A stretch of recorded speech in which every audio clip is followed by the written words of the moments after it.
Backwards compatibility is a big change when it came to the Xbox One, but granted, when it came to mouse and keyboard compatible with this console, many people were hyped, but when it came to light, people were also disappointed. As some people pointed out, not most games are compatible for this console itself.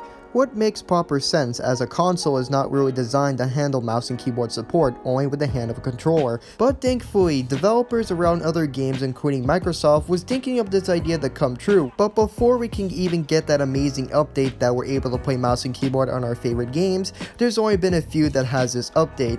And so let's check out our favorite games that are compatible for mouse and keyboard.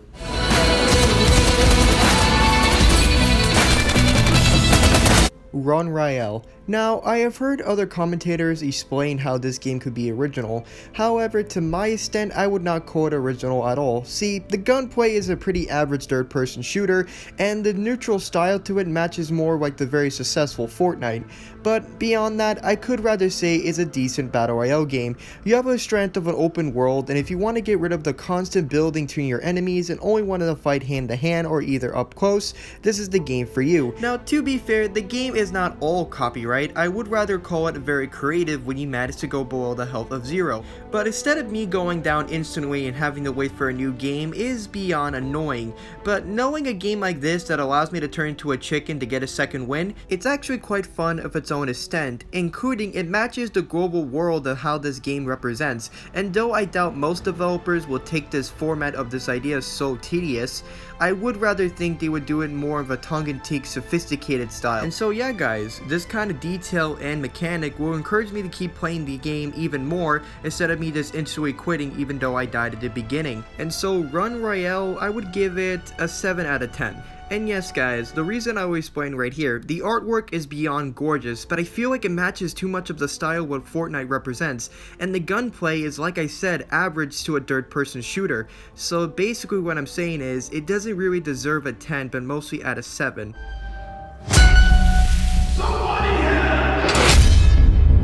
Deep Rock Galactic, you play as a team of miners doing what it takes to get the certain materials that your company needs for them to progress more into the business world. But as you progress into the game, you manage to find out that this dying planet isn't so much a lonely planet, as you see millions of spiders always attacking you and also different breeds of these kind of generation of aliens. And have you ever played any Left 4 Dead game, you can quite see the resemblance here.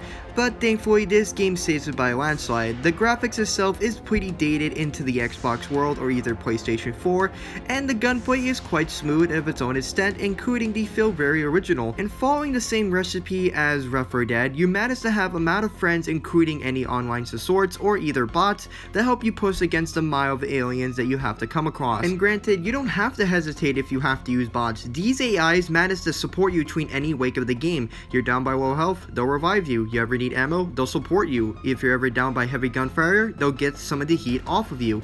The support in AI with this game is beyond amazing, and I would love to see more of this in daily games that we have to come across with companionship. And granted, I am gonna have to give this game also a 7 out of 10. It doesn't feel too original and it does match the Left 4 Dead style, but however, I did have a lot of fun during the entire wake of the game, so I highly recommend you guys go check it out. Left unexplored. Please hold your pitchforks, including torches. I do know that Sea of Thieves was not the perfect game when it first released back in 2018. I have seen the Angry Joe review, alright? But beyond that, the game did have amount of updates during of this time, and people consider it much of a more player-based game on its own, which is pretty shocking. And to be fair, no one can quite argue about the initial graphics inside of this game. Between the fast pace of movement with the ocean, how you're always seeing the clear bursts of moonlight going against on any sort of sail that you have to come across, and yes, the verse of combat has also been updated with a few sorts of moves they can use on enemies or any other custom players.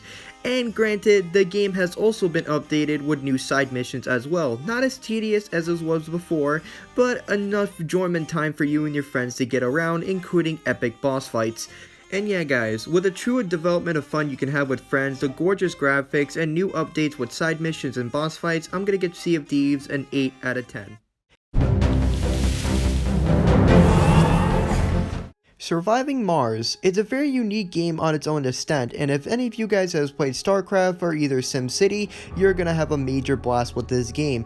Now, you can either call it a clone or just a rehash of those other games, but I would not call that at this extent. For example, take the instance of detail into the human world, and where you're gonna put it? Well, on Mars, on a planet that's very uninhabitable and very dry. And so, what you're gonna do? Turn this once dying planet into a major settlement for mankind. In fact, that's what makes this game stand out beyond the rest. Use the very sophisticated but high skills of engineering you can to rebuild civilization on a dying planet. For example, use strategies you can to make air for these settlements. Use any strategy to make water, food, or either transportation. That's what makes this game so rare and so much fun to even get a hands on. And I think it's pretty obvious, guys. I'm gonna give this game a 10 out of 10. It's very worth your money. You're gonna have a major blast with it, and of course, with most of the other games that I have talked about, yes, it is compatible with mouse and keyboard. Go have a blast.